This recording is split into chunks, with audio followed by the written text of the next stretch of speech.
Indian recipes 1K. இன்னைக்கு நம்ம ஒரு சூப்பர் டிஃபரண்டான ஒரு சப்ஜி தான் பார்க்க போறோம். சேப்பங்கிழங்கு இருக்கு இல்லையா, அதில் நார்த் இந்தியன் ஸ்டைலில் நம்ம வந்து ஒரு கிரேவி பண்ண போகிறோம். ரொம்ப ஈஸி, நிமிஷமாக ஆகிடும். நான் வந்து ஒரு 1/4 கிலோ அளவுக்கு சேப்பங்கிழங்கு நல்லா வாஷ் பண்ணிவிட்டு வேக வச்சுட்டு பீல் பண்ணி சின்ன சின்னதாக இருந்தால் அப்படியே விட்டுடலாம். பெருசாக இருந்ததுன்னா நான் ஸ்லைஸ் பண்ணிட்டுருக்கேன். இப்போ கடாய் நான் வந்து சுட வச்சுருக்கேன். ரெசிபிக்கு போகிறதுக்கு முன்னாடி நம்ம சேனல் சப்ஸ்கிரைப் பண்ணாதான் ப்ளீஸ் சப்ஸ்கிரைப் பண்ணுங்க. இப்போது கடாய் சுட்டெடுத்து இப்போ இதில் நான் வந்து 2 டேபிள் ஸ்பூன்ஸ் ஆயில் போட்டிருக்கேன். ஆயில் சுட்டதும் சோம்பு, ஷாஹி ஜீரா இதை சேர்த்துடலாம். இது நல்லா பொரியணும். அப்புறம் வந்து நம்ம நல்ல ஹோல் மசாலாஸ் எடுத்து வச்சுக்கலாம்.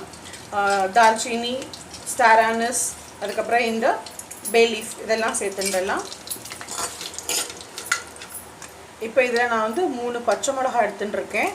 அதுக்கப்புறம் வெங்காயம், தக்காளி, கொஞ்சமாக புதினா லீவ்ஸ் எடுத்துட்டுருக்கேன். ஃப்ரெஷ் புதினா லீவ்ஸ் எடுத்துட்டுருக்கேன்.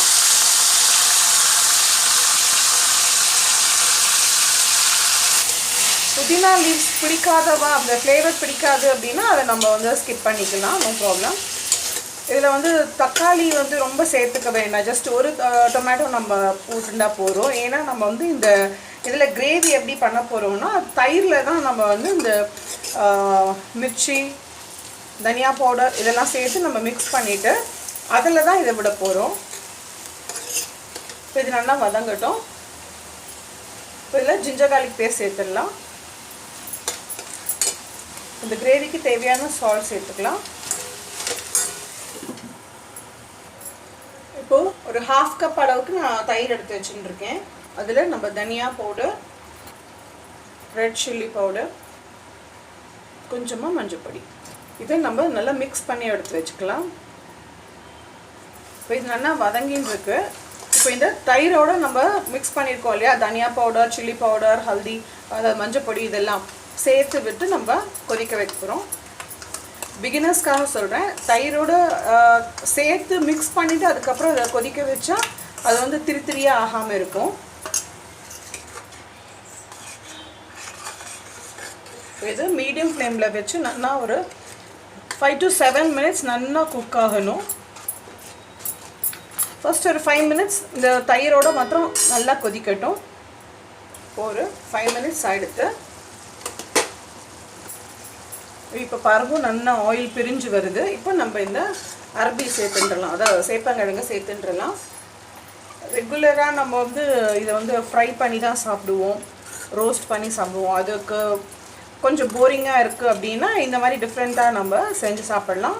இது வந்து ரைஸோடையும் சூப்பராக இருக்கும், சப்பாத்தியோடையும் சூப்பராக இருக்கும். இப்போ இது நம்ம என்ன பண்ண போகிறோம், இன்னும் கொஞ்சம் ஜலம் சேர்த்துக்கலாம். ஏன்னா வந்து நம்ம சேப்பங்கிழங்கு சேர்த்ததுனால அது கொதிக்கிறதே கொஞ்சம் திக்கன் ஆகும். 5 மினிட்ஸ் நல்லா கொதிச்சா போதும். இது நல்லா கொதிக்க ஆரம்பிச்சிருக்கு.